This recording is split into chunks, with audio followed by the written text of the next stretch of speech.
On a cold November night in 2003, a young woman walked into a shopping mall in Fargo and never came home. Fargo, 2003. She never came home. On November 22, 2003, Dru SJODIN left her apartment in Grand Forks, North Dakota, to run a simple errand. She drove to the Columbia Mall, a familiar place just minutes from home. It was a routine Saturday evening. Holiday crowds moved through the mall. Stores were open, parking lots were full. But when Dru never returned, concern quickly turned into fear. What initially appeared to be a missing persons case soon grew into something far more complex. As hours became days and days stretched into weeks, investigators began to realize that this disappearance would not follow a familiar path. The search for Dru SJODIN would cross state lines, involve federal authorities, and expose critical gaps in public safety and supervision systems. This is the story of the case that changed Fargo forever. In late November 2003, life in North Dakota moved at its usual pace. Winter had already settled in, pressing down on the region with cold air and early darkness. In places like Grand Forks and the surrounding Red River Valley, routines mattered. People trusted the familiar, the same roads, the same stores, the same sense that nothing truly dangerous happened here. On the evening of November 22nd, Dru SJODIN followed one of those routines.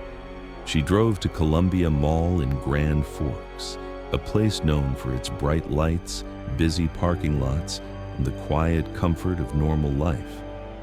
It was the kind of trip that never raised concern, an ordinary errand at the start of a long winter night.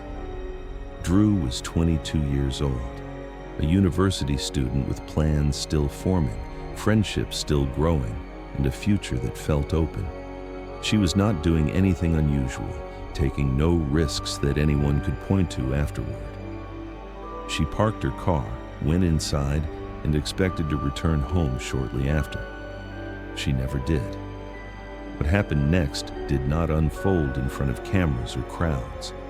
There were no screams heard across the parking lot, no dramatic interruption of the evening rush. Instead, the moment passed quietly, unnoticed by most, the way life-altering events so often do. By the time concern set in, Dru was already gone. Within hours, unease began to ripple outward. Friends couldn't reach her. Her family knew something was wrong. What initially felt like a delay or a misunderstanding quickly became something heavier, a growing fear that this was not simply a missed call or a late return. For a region accustomed to calm, the disappearance landed hard. This was not a place known for random violence. This was not a story people expected to hear about their own streets and shopping centers. Yet by the end of that night, it was clear that something had fractured, not just in one family's life, but in the sense of safety shared across the valley. This was the case that changed everything. Who was Dru SJODIN?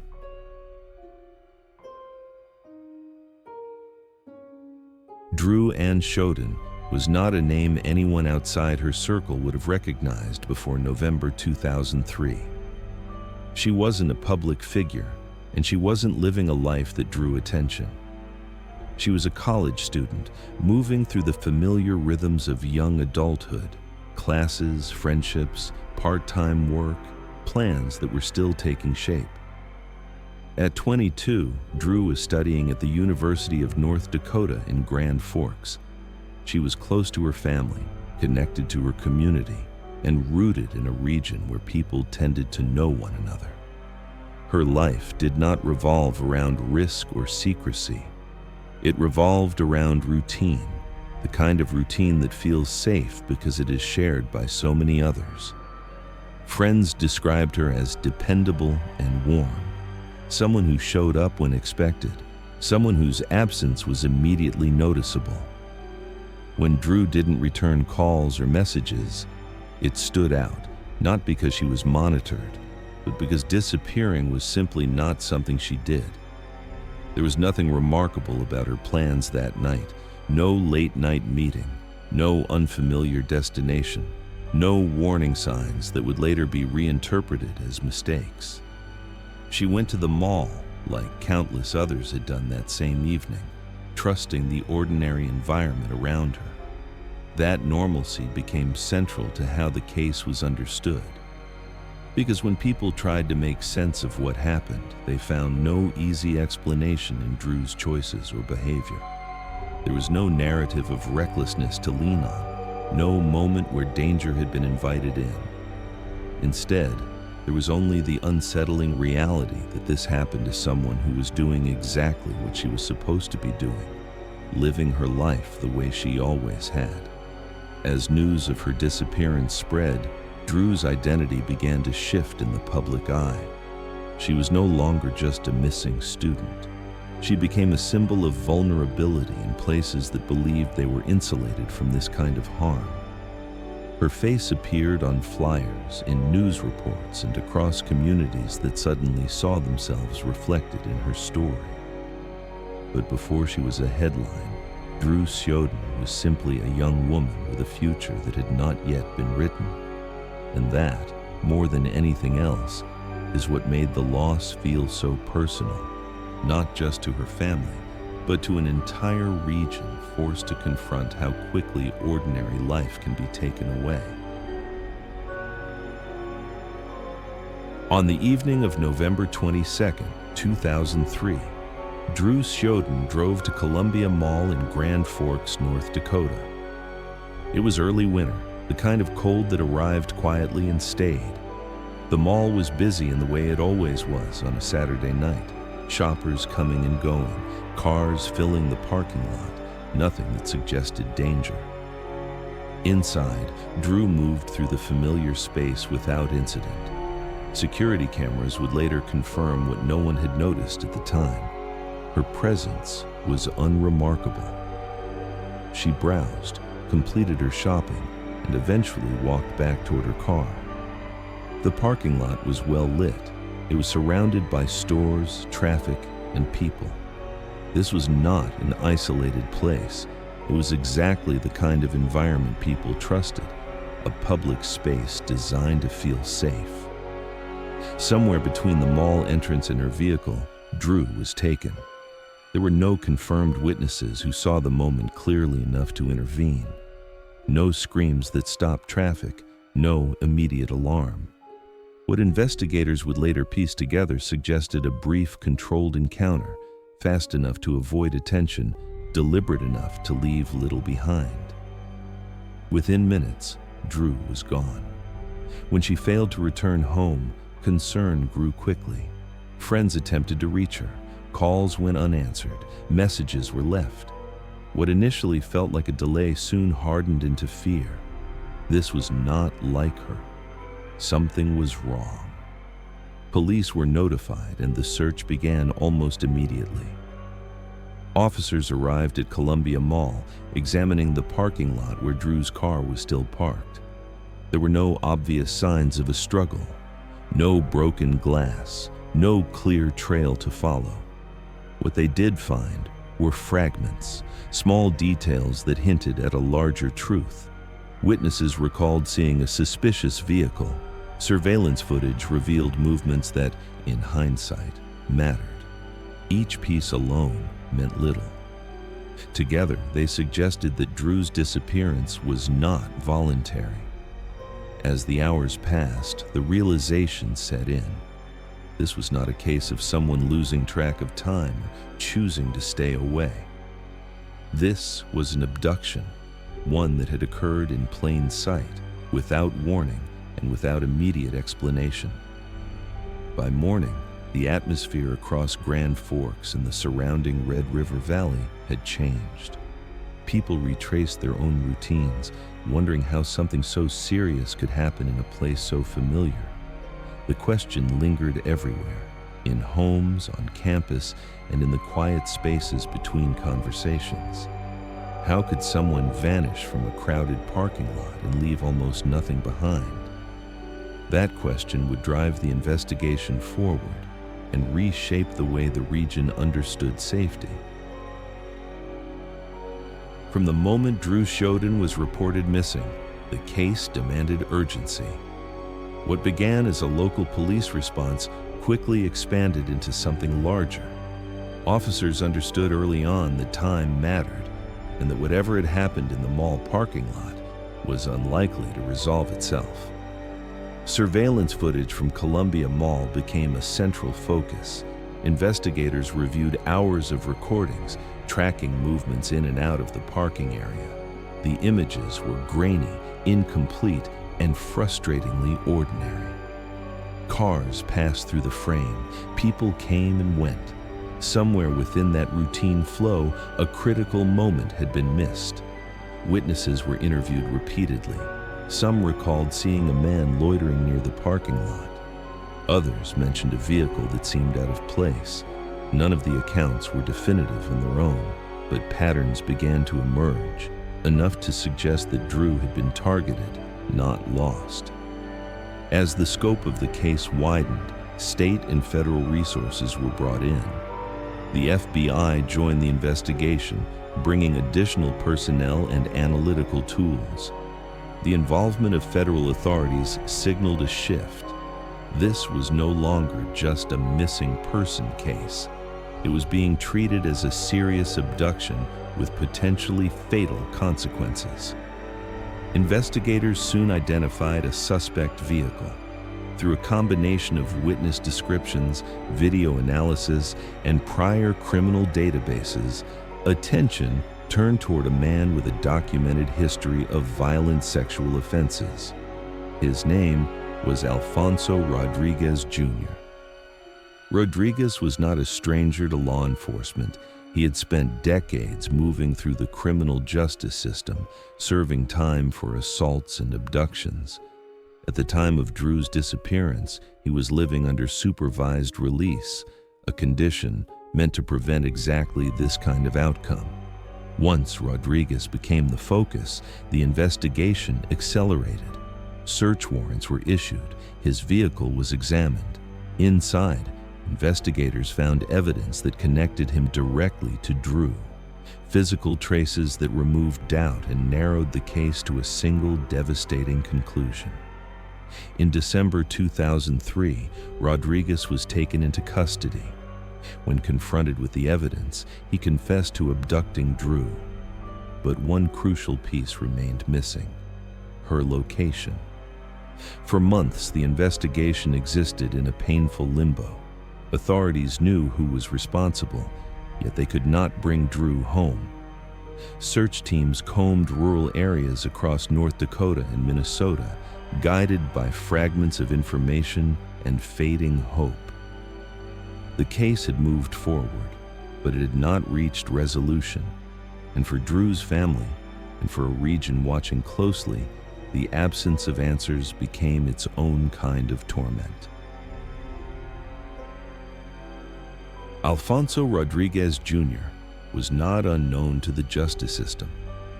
By the time his name entered the investigation, he already carried a long record of violent sexual offenses spanning decades.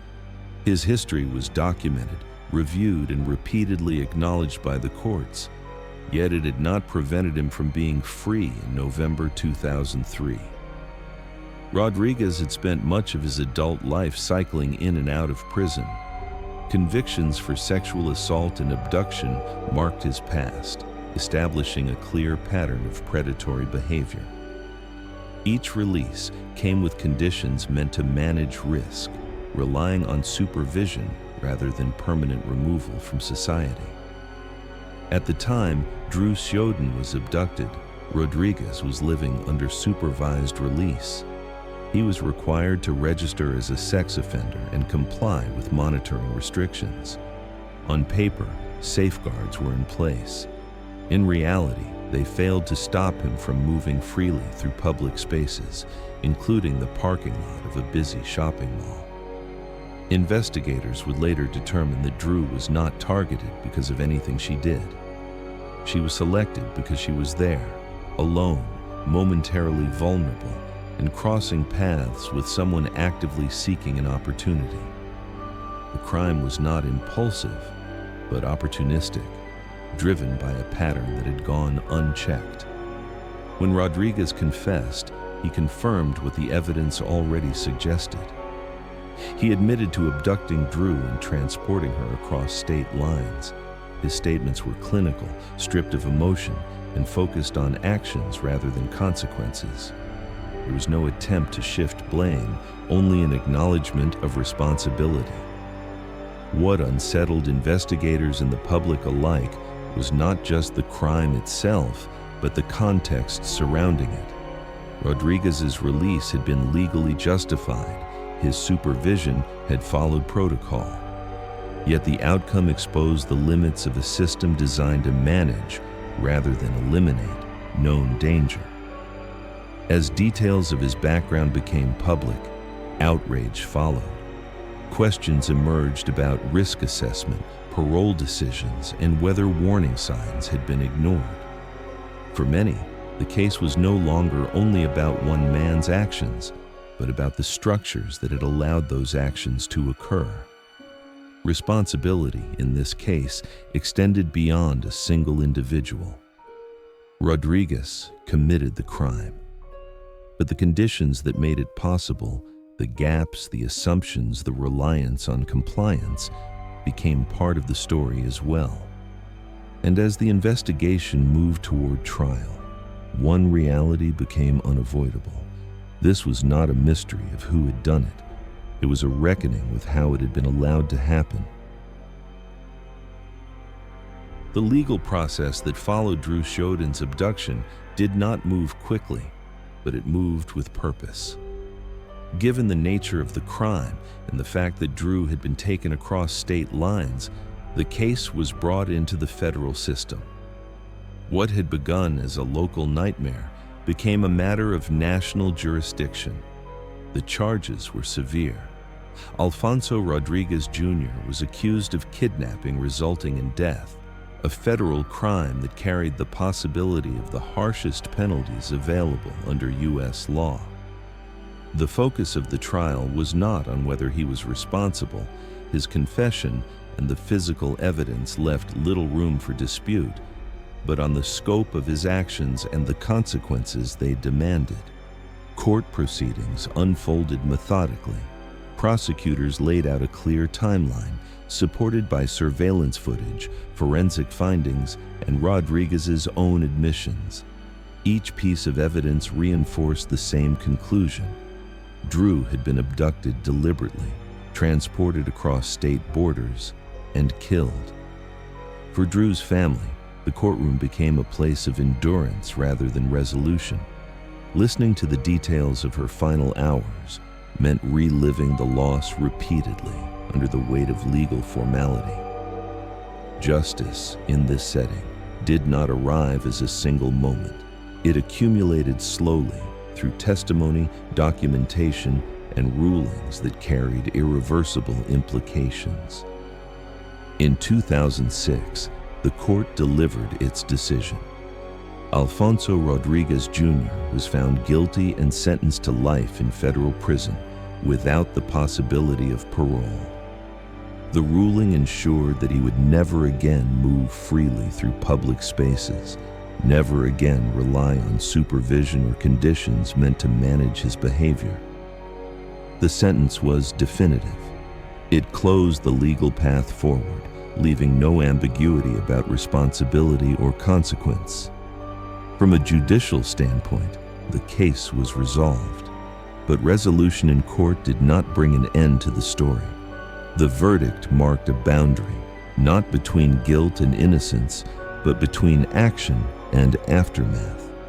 What remained was the question of how such a crime had been possible and what it would change going forward. When the trial ended, The legal process reached its conclusion, but life in the Red River Valley did not return to what it had been before. The sentence closed the courtroom chapter, yet it left behind a different kind of reckoning, one that unfolded quietly, over time, and far from the public eye. For DRU SJODIN's family, the verdict did not bring closure in the way the word is often used. No ruling could restore what had been taken. What it did provide was certainty, an acknowledgement of responsibility, and the assurance that the man who had caused their loss would never be released back into the world. Even that certainty came with a cost, marking a permanent before and after. Beyond the family, the impact spread outward.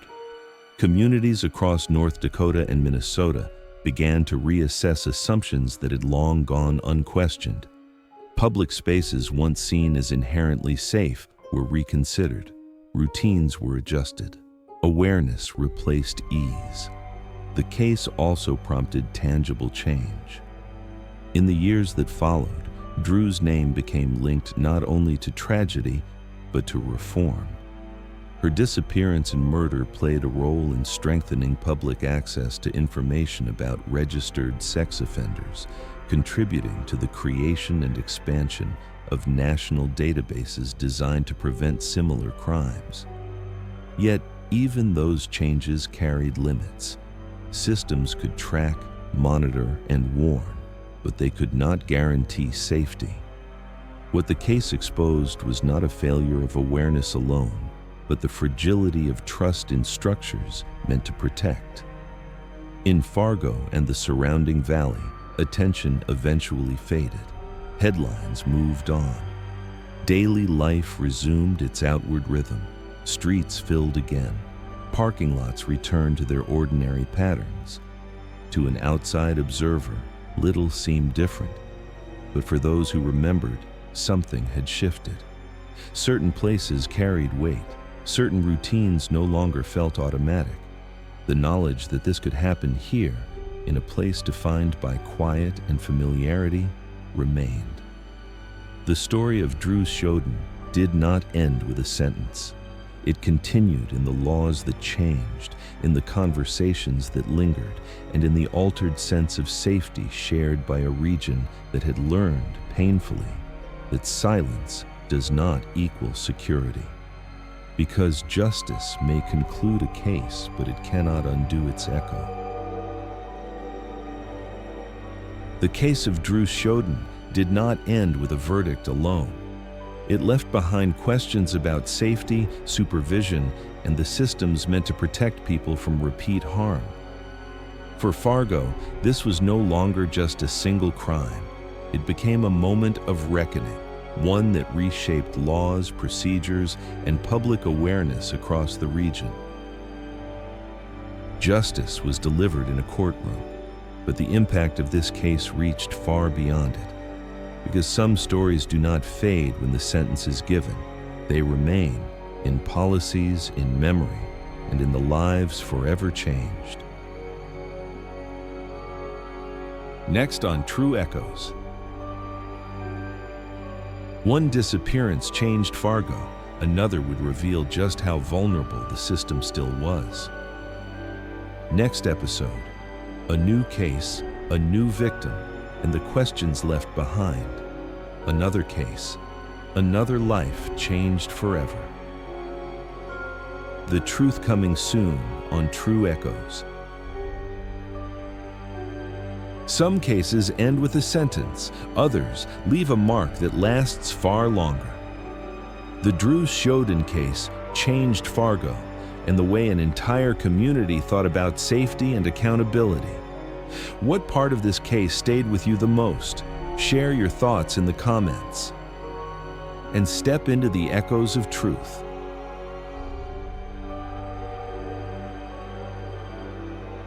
To be continued.